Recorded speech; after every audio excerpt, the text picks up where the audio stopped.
माजी नगरसेविका शारदाताई दिगंबर ढवण यांच्या प्रयत्नातून तपोवन हडको मुख्य रस्ता गणेश मेडिकल ते जगधने घरापर्यंतच्या रस्त्याच्या डांबरीकरणाचा भूमिपूजन सोहळा भारतीय जनता पार्टीचे शहर जिल्हाध्यक्ष अॅडव्होकेट अभय आगरकर यांच्या हस्ते पार पडला।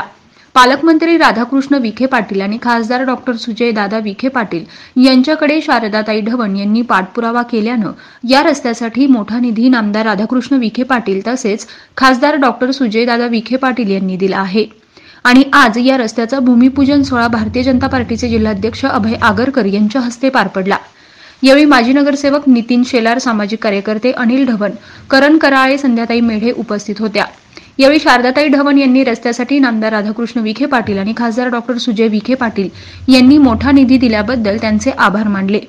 तसेच या भागातील नागरिकांनी त्यांच्या समस्या माझ्यापर्यंत पोहोचवाव्यात, त्या कोणत्याही परिस्थितीत सोडवल्या जातील असं आश्वासन प्रभागातील नागरिकांना दिलं। तसेच यापूर्वी रस्ते होण्यासाठी आम्ही अनेक आंदोलने केली आणि त्या आंदोलनामुळे कामे मार्गी लागली। मात्र आंदोलन केल्यानं अनेक केसेस माझ्यावर चालू असून त्या केसेसच्या तारखेला मी आजही कोर्टामध्ये जात आहे, परंतु या गोष्टी नागरिकांना माहीत नसतात। येणाऱ्या काळामध्ये तुमच्या समस्या सोडवण्यासाठी मी कटिबद्ध आहे। यासाठी अभय आगरकर यांनी मला मोठी साथ दिली असून ताई घरात बसायचे नाही तर तुम्हाला जनतेमध्ये जायचं आहे असं सांगितल्यानं मला मोठा आधार मिळाला आहे। या भागातील अनेक समस्या अभय आगरकर यांच्या माध्यमातून आपल्याला खासदार सुजयदादा विखे पाटील आणि नामदार राधाकृष्ण विखे पाटील यांच्यापर्यंत पोहोचवून त्या सोडवायच्या आहेत। तसेच प्रभाग क्रमांक 1 ला खासदार विखे पाटील यांनी दत्तक घ्यावं अशी विनंती त्यांनी यावेळी केली। आज आपण तपोवन हडकोमध्ये रस्त्याचं उद्घाटन उद्या त्याला श्रीराम प्रभूंची प्राणप्रतिष्ठा, मूर्तीची प्राणप्रतिष्ठा त्याचा साजरा आपण ठेवलेला आहे। त्याच रस्त्याच्या भूमिपूजनासाठी इथे उपस्थित असलेले माझे वडील समान, कारण कायमच माझ्या पाठीवरती थापा असती। मी जी राजकारणात शिरले तेव्हापासून ती माझी तात्यांचा आशीर्वाद आहेच। तात्या ताई तुम्ही मागे सरायचं नाही, तुम्ही पुढे जायचंय। ताई तुम्ही घरात बसू नका। आताही तात्यांचं मला 2-3 वेळेस आश्वासन, ताई तुम्ही घरात बसायचं नाही, तुम्ही बाहेर पडायचंय। ताई तात्याला मी आश्वासन देते, ताई तात्या या भगिनींची समस्या सोडवण्यासाठी मी कायम खंबीरपणे उभा आहे आणि त्यांच्या पाठीशी, आणि त्यांच्या काही समस्या असतील मी सोडवण्यासाठी कटिबद्ध आहे। आणि काही तुमच्या समस्या असतील तुम्ही माझ्यापर्यंत पोहोचत जा। कचरा गाडीचा प्रश्न होता तुमचा, मी अनेक वेळा तुम्हाला भेटले पण तुम्ही कचरा गाडीचा प्रश्न माझ्यापर्यंत पोहोचलाच नाही, तर तुमचा प्रश्न सुटणार कसा आहे? आणि इथं आल्याच्या नंतर मला एक आजीने विचारलं तुम्ही प्रॉपर कुठले, तर आजी मी प्रॉपर इथलीच आहे। माझा आजी सासरे इथलेत, माझे सासरे इथलेत आणि आम्ही इथलेच आहोत। आम्ही गोलेगावचे नाही, ते सावंडीतले नाही, ते आम्ही MIT शिकले नाहीये, इथलेच आहेत। काही समस्या असतील तुम्ही माझ्यापर्यंत पोहोचत जा। माझं घरही काही खूप अंतरावर नाहीये, 2 मिनिटाच्या अंतरावर आहे। कचरा गाडीच्या समस्या तुम्ही आहेत, तुम्ही 2 शब्दात तुम्ही कुठलेही तुमचे मुलं दररोज येतात जातात, त्यांच्याशी समस्या तुमच्या समस्या सोडल्या गेल्या असत्या। तुम्हाला 8 दिवसातून कचरा गाडी येते, आज 2 दिवस कचरा असला ना तात्या घरामध्ये कचऱ्याची खूप दुर्गंधी होत आहे। तर या कचरा गाडीच्या मी तात्यापर्यंत ही क्षुल्लक गोष्टी त्यांच्यापर्यंत पोहोचण्याचं काम नाहीये। ह्या गोष्टी आम्ही तुम्हाला सोडू शकतो आणि हे आश्वासन देते मी, कचरा गाडी की 2 दिवसात नाही तर 2 दिवस तुम्ही म्हणताना की आज आश्वासन दिलं उद्या कचरा गाडी का नाही आली, तर त्यालाही काही प्रोटोकॉल असतात, काही समस्या असतात, ते सोडवल्या जातील तुमच्या। तसेच त्या तात्या इथं आल्याच्या नंतर भगिनींनी सांगितलं तुम्ही रस्त्याचं काम सुरू करतायत, नारळ आज फोडतात, पण हे काम खरंच होईल का? तर आम्ही ढवण आहोत आणि तुम्ही ढवण फॅमिलीतले एक सदस्य आहात की मी एकच ढवण फॅमिलीतली, माझ्या रक्ताचं नातं नाही, तुम्ही माझ्यापेक्षा रक्ताचं नातं तुमचं माझ्या जुळलेलं आहे की, आणि आश्वासन काही नसतं, नारळ पुढे आम्ही मागे जात नाही। अनेक वर्षाचे तुमचे आमचे संबंध आहेत, हडकोमध्ये येणं जाणं आहे आमचं। आश्वासन नसतं तर आम्ही पूर्णतः कामाची ज्यावेळेस सुरू करायचं असेल त्यावेळेस आम्ही नारळ फोडतो। आता 2 दिवस आहे आपल्या प्रभू रामचंद्र प्रभूंची मूर्ती प्राणप्रतिष्ठा, याच्या 2 दिवस जाऊ द्या, त्याच्यानंतर 3ऱ्या दिवशी लगेच काम चालू केलं जाईल। काम करणारा करत असतो आणि घेणाऱ्यांनी घेतच राहायचे आणि देणाऱ्यांनी देतच राहायचे, फक्त ओंजळ घेण्यासाठी आपली शिल्लक पाहिजे। तसेच आता इथं आल्याच्या नंतर बऱ्याच महिलांनी हे केलं की आता हा रस्ता होईल, तो उंच होईल, त्याच्यानंतर आमच्या घर खाली आहे आणि आतमधले रस्ते करायच्या टायमाला तुम्ही काय करणार? तर म्हटलं आता रस्ते तुमचे खाली झालेले आहेत, मग नंतर त्याच्यानंतर रस्ता आमचा उंच रस्ता उंच होईल आणि आमच्या घरामध्ये पाणी शिरल. तात्या ह्या तपोन हडको मध्ये जवळजवळ 2007 बसून तसा 2007 मध्ये पासून इथं रहिवासी आहेत. इथं ड्रेनेज लाईनची खूप मोठी समस्या आहे. तात्या ड्रेनेज लाईन टाकायचं म्हटलं तर पाणी कोणत्या साईडला काढून द्यायचंय. उतार हा इकडच्या साईडला आहे आणि ड्रेनेज लाईनचं पाणी इकडचं कसं काढून देणार आहे आपण. ही खूप मोठी समस्या आहे तात्या.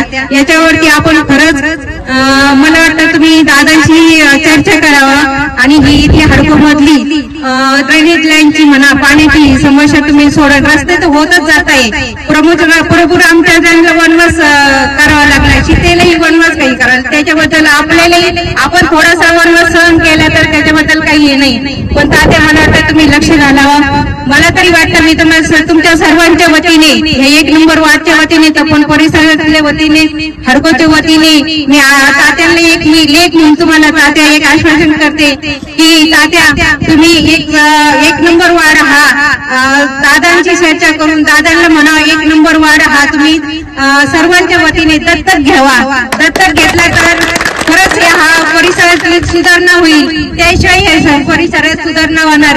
संघर्ष करून तरी कुठपर्यंत संघर्ष करणारे संघर्ष करता करता खूप म्हणजे संघर्ष करावा लागतोय. आज हे तपोन रस्त्याचं आंदोलन आपण बरेच आंदोलन केले म्हणूनच आपण आजपर्यंत पुढे आहोत. नाहीतर कुठलाही काही समस्या मागितली ना काहीच होत नाहीये. आज तपोन रस्त्याचे आंदोलन केले त्याच्या केसेस तात्या अजूनपर्यंत माझ्यावरती चालू आहेत. महिन्याला खूप तारखेला मला हजर व्हावं लागतं. ही समस्या तुम्हाला तर त्याच्यामध्ये काही माहितीच ना. रस्ता होतोय झालाय रस्ता बास एवढ्यापर्यंत तुम्हाला माहिती असतं. पुढील काही प्रोसिजर असतात त्याच्यापर्यंत तुम्हाला काहीच माहिती नसतं. हे प्रोसिजर कामं जर करायचे म्हटले खूप मोठे प्रोसिजर असतात. खूप संघर्षाला सामोरं जावं लागतं. मी आज तात्यांच्या वतीने आणि आज रस्ता होत आहे असे आपले सर्वांचे लाडके आपले जिल्ह्याचे डॉक्टर सुजयदादा विखे पाटील यांच्या प्रयत्नातून तसेच आपले जिल्ह्याचे पालकमंत्री राधाकृष्ण विखे पाटील यांच्या माध्यमातून हा रस्ता होत आहे.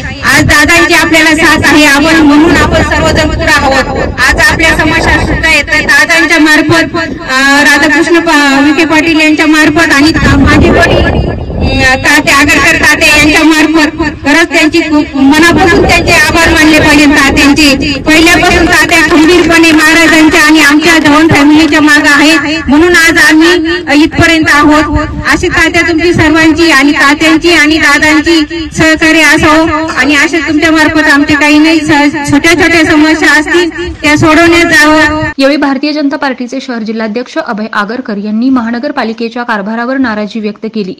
तसेच अनिल ढवण यांनी या कामासाठी खासदार डॉक्टर सुजय विखे पाटील यांनी मोठा निधी ताबडतोब उपलब्ध करून दिल्याबद्दल त्यांचे आभार मानले. तर नागरिकांनी अनिल ढवण किंवा शारदाताई ढवण यांच्याकडे कोणतीही समस्या सांगितल्यास ती ताबडतोब सोडवली जाते याबद्दल समाधान व्यक्त केले. प्रथमतः या भूमिपूजनाचं उद्घाटन संपन्न झालं असं मी जाहीर करतो. या ठिकाणी आपण जे ठेकेदार आहेत भिंगारदेवे त्यांना शाल घातली म्हणजे त्यांच्यावरती जबाबदारी टाकली की ही जबाबदारीची शाल आहे. ही नुसती शाल नाही तर ही तुमच्यावर जबाबदारी आहे की हे काम पूर्ण झालं पाहिजे, वेळेत पूर्ण झालं पाहिजे आणि चांगल्या प्रकारे चांगल्या क्वालिटीचं चांगल्या दर्जाचं झालं पाहिजे अशी अपेक्षा या सगळ्या मंडळींची आहे. याच्यासाठी तुम्हाला साथ घातली. दुसरी गोष्ट अनेक वक्त्यांनी आपल्या भाषणामध्ये सांगितलं की या संपूर्ण शहराचा जर एकंदरीत विचार केला तर ताई आम्ही तुम्हाला सांगतो की माझी त्यावेळेस मी 1996ला नगराध्यक्ष होतो. त्याच्यानंतर मी 2001ला 2003ला स्टँडिंग कमिटीचा चेअरमन होतो. मी वारंवार आमच्या नगरसेवकांना सांगायचं की बाबा तुम्ही एक नगर शहराचा आराखडा बनवा. नगर शहराचा आराखडा बनवायचा तर कसा बनवला पाहिजे की तुम्ही अगोदर अंडरग्राऊंड सगळी कामं केली पाहिजे. आता हे तुम्हाला इलेक्ट्रिकची कामं दिसतात ना, याच्याबद्दल मी किमान 50 पत्र महापालिकेला दिलेली की हे सगळं अंडरग्राऊंड झालं पाहिजे. याला दिशा ठरलेली आहे. कोणत्या दिशेने ही लाईट टाकली पाहिजे, इलेक्ट्रिकचे पोल कोणत्या बाजूने पाहिजेत, कोणत्या दिशेने पाहिजे, आणि ते अंडरग्राउंड कसे पाहिजे.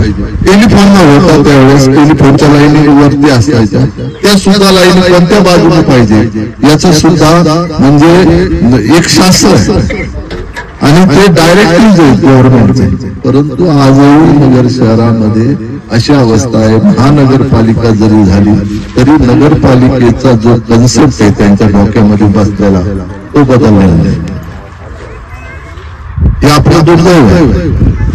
आज आम्ही सेवा असताना जेवढी कामं करत होतो ना, आज 4-4 अधिकारी तिथं उपयुक्त बसलेले आहेत, परंतु आज काम होत नाही. आपण एवढा पगार भरतो, आज तुम्ही सगळ्या पट्ट्या बांधता, परंतु आपण ते पूर्ण करू शकत नाही.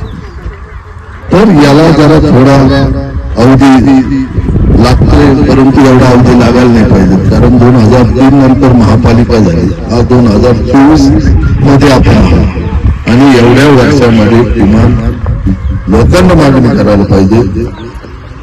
अनेक प्रश्न आहेत. रोडचे भूमिपूजन करण्याचे कार्यक्रम त्या एकदम अर्जंट झाले. 2 दिवस पहिले कुलदीपला कॉन्ट्रॅक्ट दिलं, माझं कुलदीपचं बोलणं झालं आपल्याला हा रस्ता साफ करायचा आणि हा छोटासा कार्यक्रम करण्याचं काम हाती घेतलं. तर याच्यात सगळ्यात मोठा सिंहाचा वाटा जो असेल तो खासदारांचा. खरोखर मी शारदाताई, अनिल रोहन आणि त्यांची सर्व टीम वेळोवेळी ते खूप फॉलोअप ठेवतात. काही जरी अडचण असेल, एक फोन गेला कुठलेही असेल तर ते काम मार्गी लागतं. या प्रसंगी हर्षल आगळे, बाळासाहेब खाकाळ, गुरु क्षेत्रे, सुनील भागवत, सुधाकर कोल्हापुरे, म्हस्के, गवळी, आंबेकर, शरद धलपे, जालिंदर खेडकर, प्रकाश भोंडवे, अष्टविनायक मित्रमंडळ, तपोवन हडको, स्वर्गीय लोकनेते दिगंबर महाराज ढवण मित्रमंडळाचे कार्यकर्ते, परिसरातील नागरिक मोठ्या संख्येनं उपस्थित होते.